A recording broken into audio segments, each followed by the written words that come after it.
आप सबों को जय मसीह की। हालेलुया। आप लोग बहुत अच्छे हैं और क्वायर भी बहुत अच्छा गीत गा रहे थे और आप सब हंसमुख चेहरा वाले हैं। परमेश्वर की स्तुति जब आप करते हैं तो बड़े उत्साहित होकर करते हैं। हमको एक सप्ताह में कितना दिन मिलता है यहाँ आने के लिए? हैं? एक दिन। उसमें भी बहुत से लोग क्या बोलते हैं? बहुत काम है, एक ही दिन तो छुट्टी मिला है, कपड़ा धोना है, हमको घर की सफाई करना है, सब कुछ संडे को ही करना है और चर्च के लिए समय नहीं निकाल पाते। पर आप लोग धन्य लोग हैं कि आप लोग समय निकाल कर परमेश्वर के भवन में आराधना करने के लिए आए हुए हैं, क्योंकि परमेश्वर आराधकों को ढूंढता है। मेरा नाम सुशील कुमार आशावान है। बहुत समय से मैं अपना बर्थ प्लेस, मेरे को इतना याद था, सांकरा करके कोई जगह है जहाँ जन्म हुआ है, और ये नहीं जानता था कि सांकरा है कहाँ। और जब मैंने पता किया उधर बिलासपुर तरफ आस इधर उधर कहीं, तो सांकरा गांव मिला, परंतु कोई क्रिश्चियन लोग नहीं रहते हैं वहाँ पर। तो क्रिश्चियन वाला गांव, फिर बोले अरे हमारे यहाँ सांकरा बंगला बोलते हैं, यही तो है। तो एक बार मैं आया तो वहाँ गए थे, कहाँ है बंगला करके, तो देखे एकदम खंडहर पड़ा था बंगला और चर्च वगैरह सब है वहाँ पर। तो मेरा बर्थ प्लेस यही सांकरा है और परमेश्वर ने मुझे सेवा का अवसर दिया। 11 साल एवरी होम क्रूसेड में, 40 साल करीब पासबानी सेवा को मैं कर रहा हूँ। जीवन में बहुत प्रकार के अनुभव आते हैं, निराशा आती है, डिप्रेशन आता है, और 3 परिवारों से मिनिस्ट्री चालू किए शहडोल में, 2 अलग कट गए, एक बचा, तो एक में भी 3 दूसरे चर्च में और 2 मेरे में।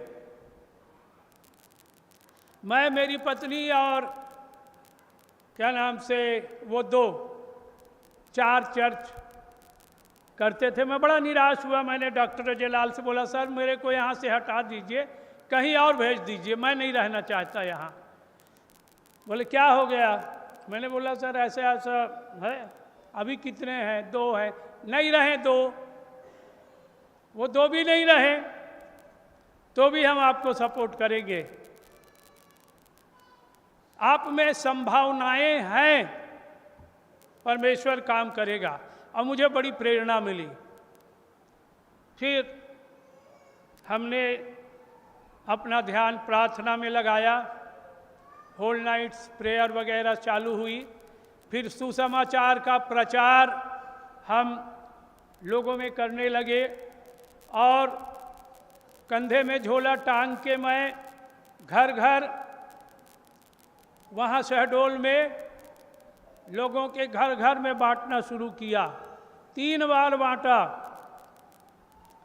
वहाँ पर 85 में, फिर 88 में, फिर 92 में, 3 बार मैं घर घर लोगों के जा कर के ट्रैक्ट वितरण किया। बहुत से अनुभव आए, बहुत से कांटेक्ट आए और बहुत अच्छा लगा। एकदम मंडली में विकास हुआ, लोग बढ़ गए और परमेश्वर का काम होने लगा। बहुत से सेवक हैं जो शहडोल में सेवकाई कर रहे हैं। पूरे क्षेत्र में, गांव-गांव में कलीसियाएं स्थापित हो चुकी है और हम लोग बदनाम हैं धर्मांतरण के नाम से कि ये लोग धर्मांतरण कराते हैं। और FIR भी हुई और हम सताए भी गए। अभी भी बराबर विरोध बना हुआ रहता है, पर परमेश्वर इन सब से निकालता है। यहाँ मेरा बेटा है जोनाथन आशावान, और एक बार मैं ऐसे गिरा तो ये हाथ के बल गिरा तो यहाँ की हड्डी कुछ ऊपर हो गई, डिसलोकेट हो गया। तो वहाँ हमने दिखाया तो बेटा बोला इधर ही आ जाओ, यहाँ दिखा देंगे। तो मैं इधर आया और हम डॉक्टर लाज साहब के पास गए, दिखाया तो बोले ये हड्डी ऐसी रहेगी, थोड़ा नीचे जाएगी, बाकी ये उठी रहेगी। और वहाँ के डॉक्टर ने बोला इसको हम दबाएंगे, ऐसे कर करके उसने 2-3 बार दबाया, जान निकाल लिया मेरी। और इन्होंने बोला हड्डी ऐसी रहेगी, हमने बोला ऐसी रहने दो अब इसको। अब बोले डरने की बात नहीं है, सब ठीक है, आप अच्छे से काम कर सकते हैं, फिर एक्सरसाइज वगैरह करिए। और इस प्रकार से आना हुआ। और मैं जैसे घूमने निकला तो ये चर्च दिखा और मैं सोचा चलूँ पूछूँ तो यहाँ कौन क्या है। तो फिर चौकीदार साहब बोले कि पादरी साहब को पूछा, बोले यही अंदर हैं करके। और फिर जब मिला उनसे, मिलाप साहब से, तो बहुत अच्छी तरह से उन्होंने बातचीत किया, धन्यवाद देता हूँ मैं उनको। और आज मैं आपके सामने यहाँ पर खड़ा हुआ हूँ। एक व्यक्ति था, उसने बोला कि चर्च नहीं जाना चाहिए, क्या फ़ायदा होता है चर्च जाने से। क्यों भाई, क्या हो गया? बोले मैंने 1000 से ऊपर मैसेज सुने हैं, एक भी याद नहीं है, तो चर्च काहे जाना। पिछले संडे क्या बोले थे पादरी साहब, याद है? हम पूछते हैं अपने यहाँ क्या बोले थे, और सबको बोलना पड़ता है तभी कुछ आगे बढ़ेगा, नहीं तो नहीं बढ़ेगा। तो बोले क्या कोई फायदा नहीं होता है, चर्च नहीं जाओ, फालतू है। बोले यार 1000 हमने मैसेज सुना, एक भी याद नहीं है। तो चर्च में खुरापाती लोग तो रहते थे, ऐसा थोड़ी ना है कि तुमको ऐसे ही जाने देंगे। तो एक व्यक्ति आया, बोले अच्छा अच्छा ठीक ठीक ठीक, भी कुछ चर्च नहीं जाना चाहिए। फिर ऐसा करते हैं कि क्या नाम से, ये बताओ एक प्रश्न है आपसे, बोले पूछो। बोले पिछले महीने की 30 तारीख को आप क्या डिनर लिए थे, याद है? बोले क्या डिनर, ऐसे कैसे याद रहेगा, याद नहीं है तो खाना छोड़ दो, याद नहीं है तो खाना छोड़ दो। बोले ऐसे कैसे खाना छोड़ दें? तो बोले ये खाना जो आपने खाया उसने आपका पोषण किया और आप तंदुरुस्त हैं। परमेश्वर का वचन सुन के कलीसिया आके तंदुरुस्त हैं आत्मिक और शारीरिक रूप से, ऐसे नहीं तो आप मर जाते। मित्रों, हमें परमेश्वर के भवन को कभी भूलना नहीं चाहिए। भजन संहिता 23:1 में हम कई बार इसको पढ़ चुके हैं। भजन संहिता 23 और सबको मुखाग्र याद होता है।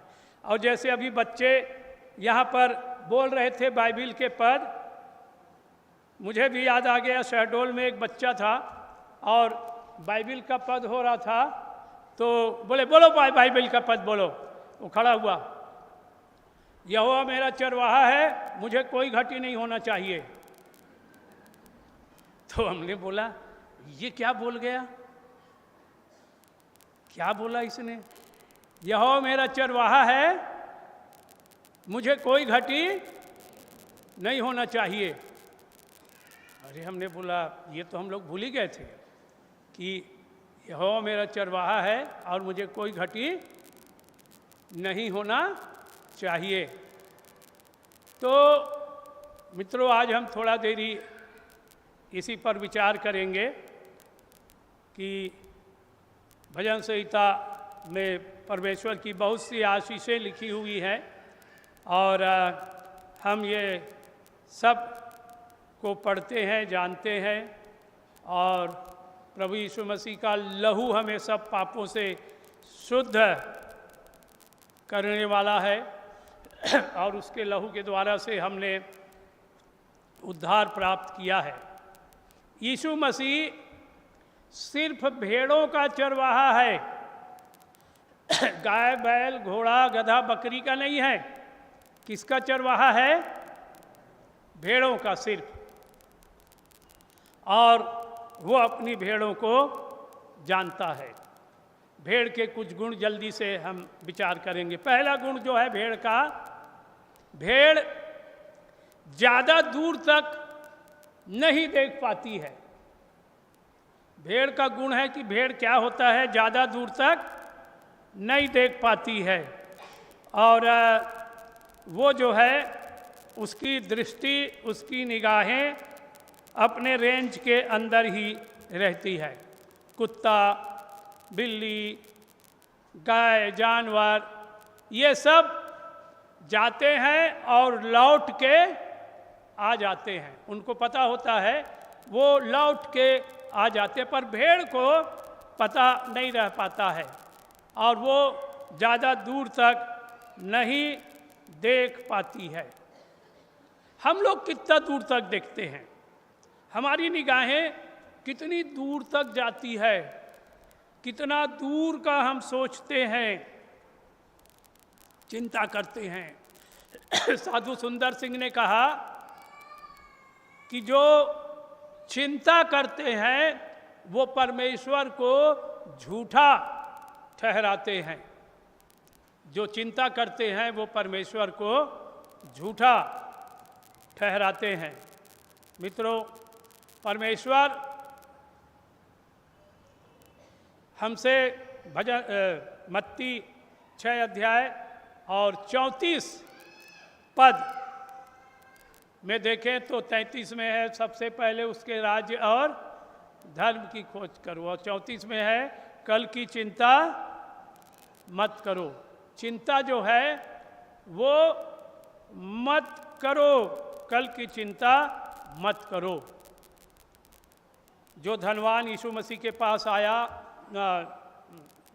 माफ़ करिए, आया नहीं, जिसकी बड़ी फसल हुई थी, जिस किसान की बड़ी फसल हुई थी, जिस व्यक्ति की, और उसने मन में विचारा, हे मन खा पी और चैन कर, तेरे पास बहुत समय के लिए क्या है, संपत्ति, बहुत समय के लिए। इस व्यक्ति ने कितने दूर की सोचा, कई सालों की तेरे पास क्या है, संपत्ति है। मित्रों, हमको चिंता घुन के जैसे खा जाती है।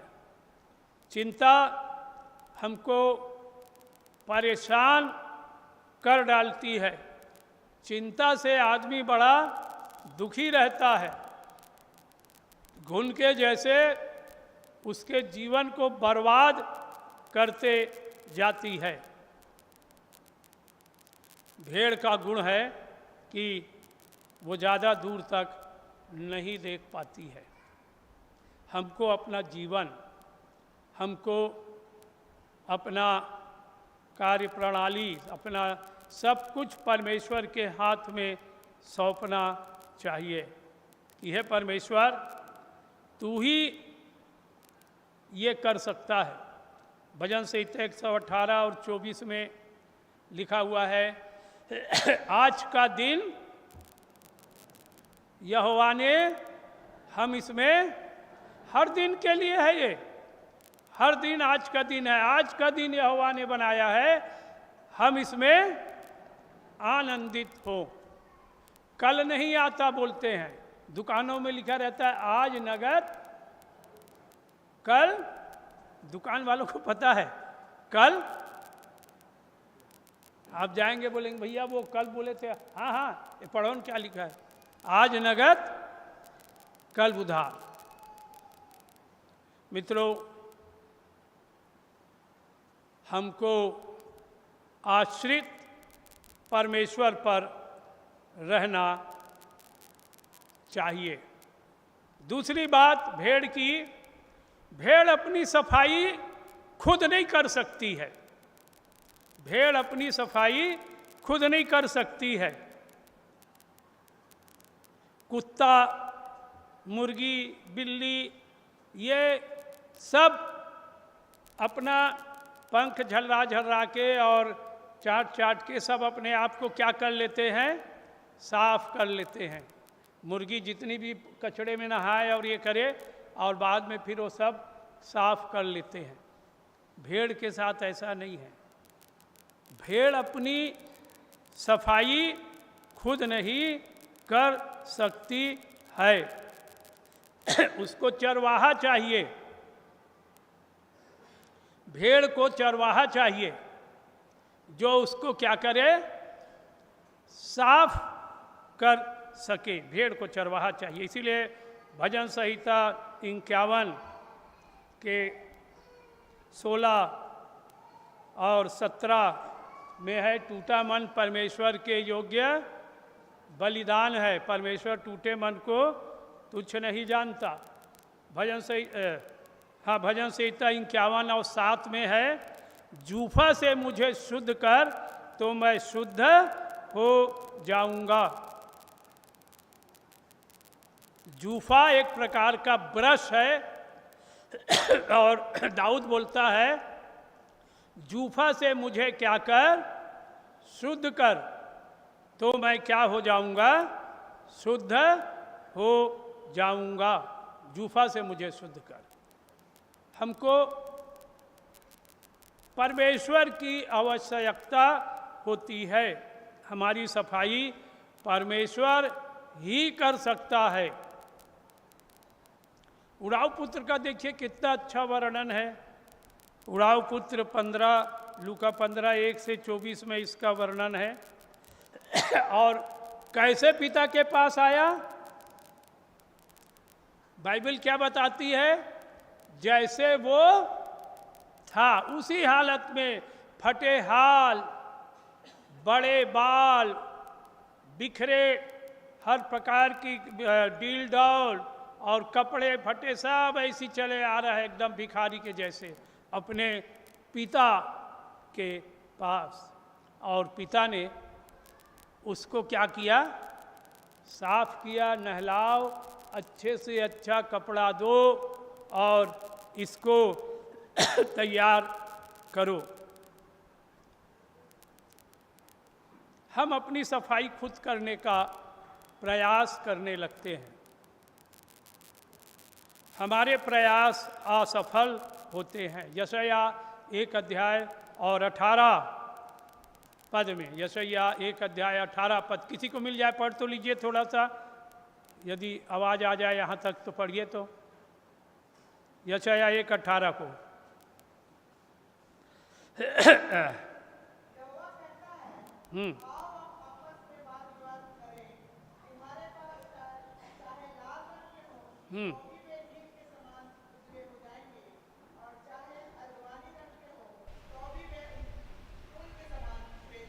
परमेश्वर के पास तो आना पड़ेगा, तब ही शुद्धता है। हम लोग बहुत प्रयास करते हैं कि हम एन केन प्रकारेण किसी प्रकार से धर्मी बने रहें, धार्मिकता हम में दिखाई देती रहे, हम जो हैं लोगों को धोखा देते रहें, हमारे जीवन में बदलाव हो ना हो हम बने रहें। किसी ने बोला है, मसीही लोग भी क्या राग लगा देते हैं, जीवन तो बदला नहीं अश्क बहा देते हैं, खुदा की खिदमत में 4 चांद लगा देते हैं, यानी दूध में पानी मिला देते हैं। हम लोगों को आवश्यकता है, परमेश्वर हमें इस पर विचार करना चाहिए। हमारी स्वयं की धार्मिकता यहाँ काम नहीं आएगी। तीसरा, भेड़ का गुण जो है, अपनी चोट को ठीक नहीं कर सकती भेड़। यदि वो चोटिल हो गई है तो चोट को वो ठीक नहीं कर सकती। दूसरे जानवर अपने चाट के अपनी बीमारियों को काफ़ी ठीक कर लेते हैं, अपने आप को वो काफ़ी ठीक कर लेते हैं दूसरे जानवर, पर भेड़ जो है वो अपने आप को ठीक नहीं कर सकती। हम लोगों की क्या दशा है। हम लोगों को भी आवश्यकता होती है परमेश्वर की, क्योंकि परमेश्वर ही चंगा करने वाला परमेश्वर है। वही हमारा चंगा करने वाला परमेश्वर है। पहला पतरस 2 अध्याय 24 पद में हम इस बात को देखते हैं कि वो किसी को मिल जाए तो पढ़ लीजिए। पहला पतरस 2 अध्याय और उसका 24 पद को। हाँ।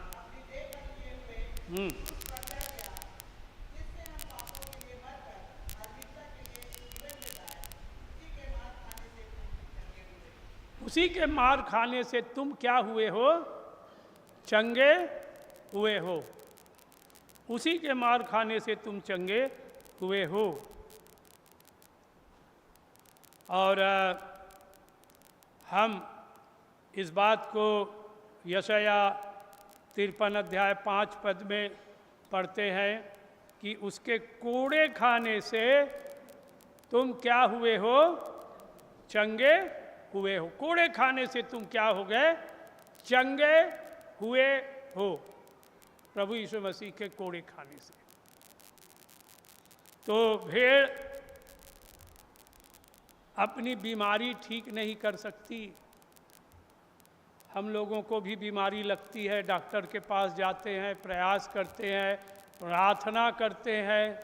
कई बार लगता है ये इलाज है, पर यदि हम परमेश्वर के पास आते हैं, प्रार्थना करते हैं, तो कई बार हमें गवाहियाँ सुनने के लिए मिलती है कि परमेश्वर ने क्या कर दिया, चंगा कर दिया। अन्य जातियों को बहुत लोग सताते हैं, टीवी के इंटरव्यूज़ लेते हैं, क्या मिलता है, क्या लालच देते हैं, क्या होता है, और वो खुली गवाही देते हैं। हम सब जगह गए, इधर गए, उधर, ये अस्पताल, वो अस्पताल। जब हम चर्च में आए तो परमेश्वर ने हमको क्या किया, चंगा किया। अब हम नहीं छोड़ेंगे, चाहे कुछ भी हो जाए। आज उनका दृढ़ विश्वास है, गांव वालों का, भोले भाले लोगों का दृढ़ विश्वास है कि यीशु मसीह चंगा करने वाला परमेश्वर है। तो हमारा परमेश्वर चंगा करने वाला परमेश्वर है। चौथी बात हम देखेंगे भेड़ के संदर्भ में कि भेड़ जो है अपनी चोट ठीक, भेड़ जो है अपनी रक्षा खुद नहीं कर सकती है। भेड़ क्या है, अपनी रक्षा खुद नहीं कर सकती है, और उसको रक्षा करने के लिए कोई चाहिए जो उसकी रक्षा कर सके। और चरवाहे के हाथ में एक लाठी होती है जिससे वह भेड़ों को रक्षा प्रदान करता है। किसी ने बोला दुनिया में सब लोगों के पास में शस्त्र है, यदि सरदार है तो कृपाण लेके चलते हैं, तलवार है, और दूसरे रिलीजन के लोग हैं तो वे भी लाठी लेकर चलते हैं, त्रिशूल लेकर चलते हैं, खुलेआम कटार लेकर चलते हैं। मसीहियों को क्या हथियार दिया गया है, एक बार चर्चा, क्या हथियार है हमारा, क्या हथियार है, कैसे लड़ेंगे।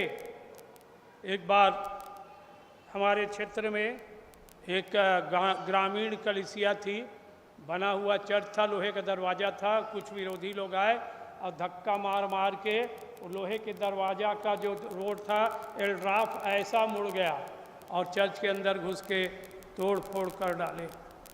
थोड़ी देर में गांव वाले भी एक हुए और फिर उनको दौड़ाए तो वो भागे वहाँ से।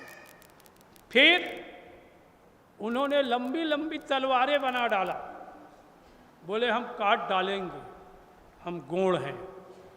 बचाएंगे नहीं। अभी विश्रामपुर बैतलपुर में घटना के संदर्भ में काफ़ी हाईलाइट बात हुई, अंत में पता चला कि वो कैंसिल हो गया। शिबू थॉमस जो भोपाल में प्रोसिक्यूशन का काम संभालते हैं, उन्होंने कहा ये पावर ऑफ प्रेयर है। ये क्या है? पावर ऑफ प्रेयर, कि प्रार्थना के द्वारा ये जो बात आ गई थी ये टली है। किसके द्वारा टली है? प्रार्थना के द्वारा। मित्रों, हम अपनी रक्षा कैसे कर सकते हैं? बदले की भावना बहुत जल्दी उठती है। हम भी हाकी रखेंगे, हम भी मारेंगे, हम भी डंडा चलाएंगे, नाना प्रकार की बातें होती है। क्या करें? परंतु हम इस बात को देखते हैं कि हमारा परमेश्वर, हमारी रक्षा करने वाला परमेश्वर रहता है।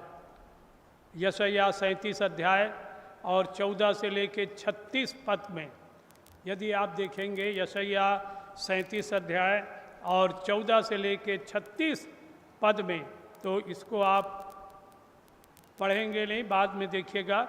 वहाँ एक वर्णन है, हिजकिय्याह राजा को एक पत्र अश्शूर के राजा भेजते हैं और वो बड़ी विजय हासिल करते आ रहे थे, बड़ी जीत हासिल करते आ रहे थे और वे प्रयास कर रहे थे कि हम इस्राएलियों पर भी विजय प्राप्त कर लेंगे, और वे लोग बड़े तेजी के साथ बढ़ते आ रहे थे। और इसके बाद में वो हिजकिय्याह ने परमेश्वर के भवन में वो पत्र को क्या कर दिया? ऐसे फैला दिया और बोला, हे परमेश्वर देख, ये अश्शूर के राजा ने ये परवाना भेजा है हम लोगों के लिए।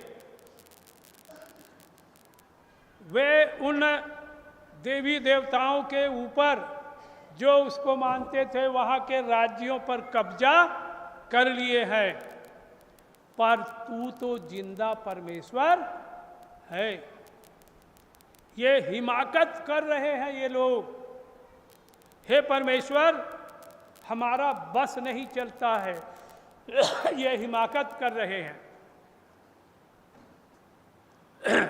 इतना उन्होंने बोला, इतनी बात उन्होंने परमेश्वर से कही, क्योंकि वास्तव में अपनी रक्षा हिजकिय्याह राजा खुद नहीं कर पा रहे हैं।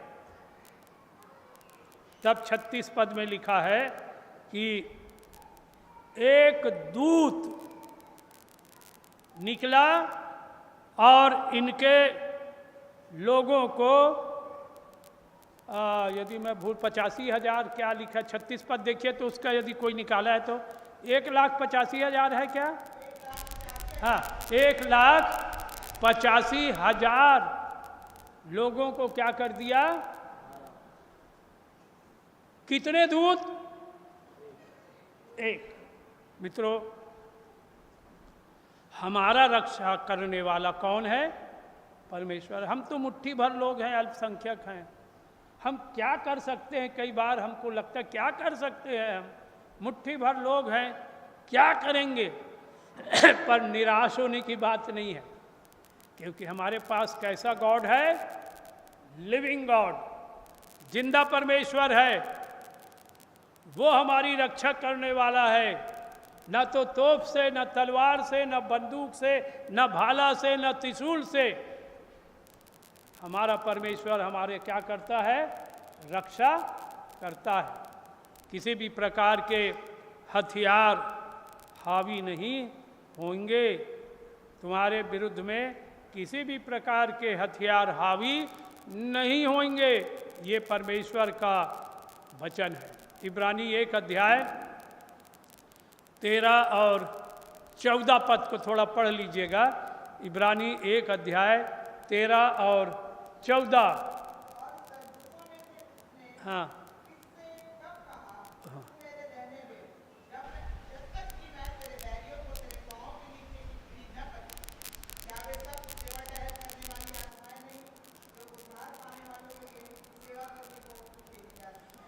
हाँ, आपके लिए परमेश्वर ने सेवा टहल करने वाले दूतों को रखा है। आपको डरने की बात नहीं है, क्योंकि हमारी रक्षा करने वाला कौन है? परमेश्वर है रक्षा करने वाला।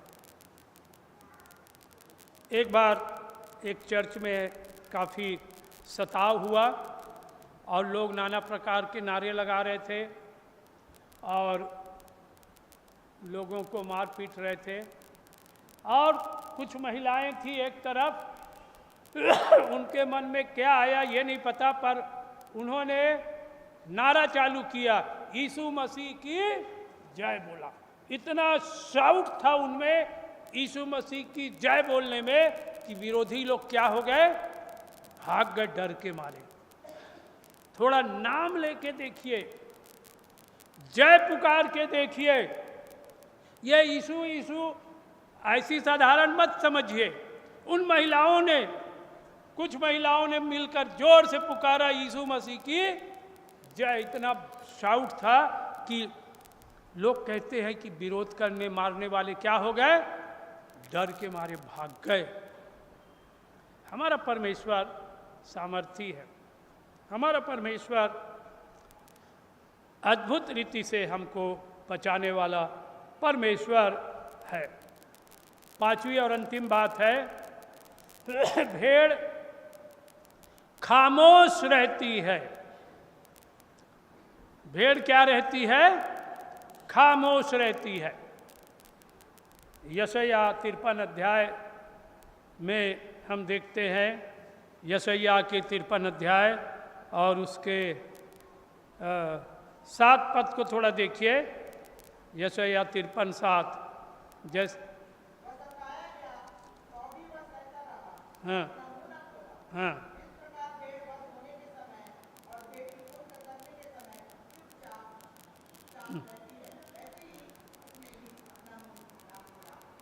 अपना मुंह नहीं खोला। जैसे भेड़ ऊन कतरने के समय अपना मुंह नहीं खोला।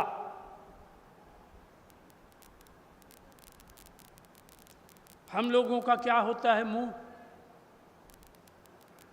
जरा सा कुछ हुआ नहीं और चाय चाय चाय चाय चाय चाय शुरू। एक आदमी औरत का झगड़ा हो गया तो बोले भाई चलो अब पंचायत 4 लोग बैठ के सुलझाएंगे। तो बुलाए दोनों को। हाँ, बोले क्या हो गया? तो हमने बोला भाई एक एक आप लोगों को एक एक करके बोलना है अपना। औरत ने बोला मैं बोलूँगी। हाँ बोलो। उसने जो चाय चाय चाय चाय चाय चाय चाय चाय चालू किया, लगातार फायरिंग 5-8 मिनट तक एकदम बिना रुके धड़ाधड़ फायर। फिर हो गया? बोले हाँ। पति से पूछे आप? मैं क्या बोलूं?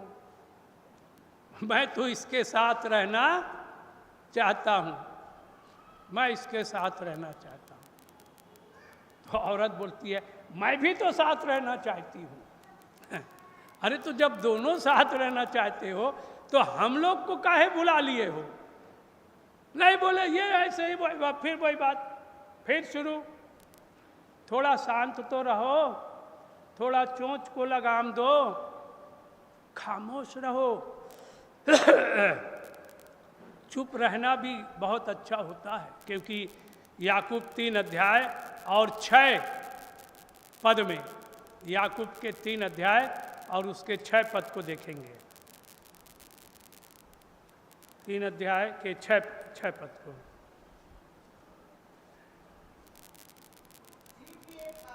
हाँ हाँ,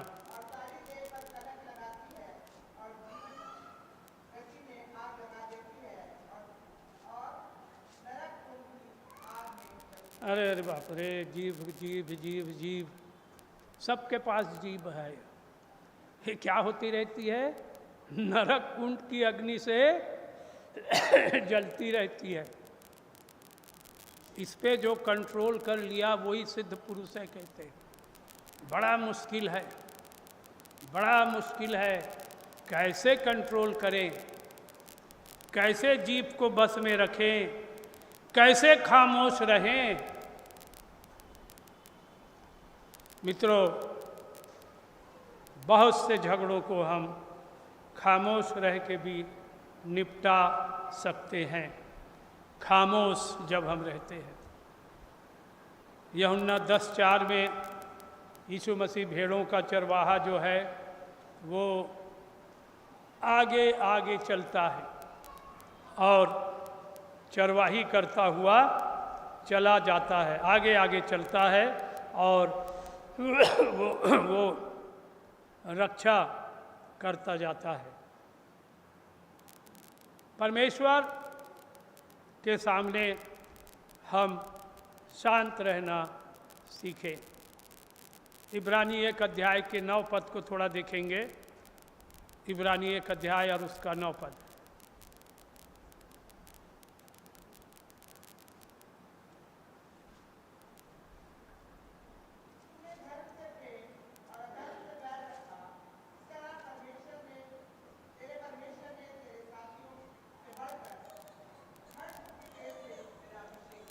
हर्ष रूपी तेल से तेरा क्या किया? अभिषेक किया। तूने अधर्म से बैर रखा, तूने अपना जीवन ऐसा जिया, परमेश्वर ने हर्ष रूपी तेल से तेरा अभिषेक किया। भजन संहिता 23 अध्याय के 5 पद में लिखा है, तूने मेरे सिर पर तेल मला है, तूने मेरे सिर पर तेल मला है। ये तेल क्यों मला जाता है? तेल क्यों मला जाता है सिर पर? ये जो भेड़ है, भेड़ के सिर में तेल लगाया जाता है। ये एक प्रकार के पैलेस्टाइन देश में जो कैंसर के कीटाणु है, परजीवी है, पैरासाइट्स है, वो उसके सिर में जब वो लगाया जाता है तेल, तो उसकी गंध से वो कीटाणु भाग जाते हैं और वो अपना चारा अच्छे से खा पाती है। जो भेड़ है वो तेल लगाता है हमारे सिर पर, और अब अभी के समय में वो पवित्र आत्मा का रूपक है कि उसने हमारा अभिषेक किया है। हमको ऐसे परजीवियों से, हमको ऐसे कीटाणुओं से, हमको ऐसे शैतान के शत्रुओं से, शैतान के वार से प्रभु यीशु मसीह क्या करता है? हमारी रक्षा करता है। खामोश रहना भी एक जीवन की कला है। हमको सीखने का प्रयास करना चाहिए कि हम पर जब कुछ मुसीबत और कष्ट आ जाए तो हम खामोशी के साथ उसका निपटारा और उत्तर दे सकें। आइए हम प्रार्थना करें। प्रेमी परमेश्वर, धन्यवाद कि आप हमारे उत्तम रखवाले हैं। प्रभु, आपने जो बातें अपने वचन में बताई है, हम इन भेड़ों के गुण को प्रभु अपने में आत्मसात करें, अपने जीवन में उतारें प्रभु, और हम आप पर निर्भर रहना सीख सकें। हम कल की नहीं परंतु आज पर जीना सीखें और आपके लिए एक बड़ा काम करने वाले बन सकें। यीशु के नाम से आमीन।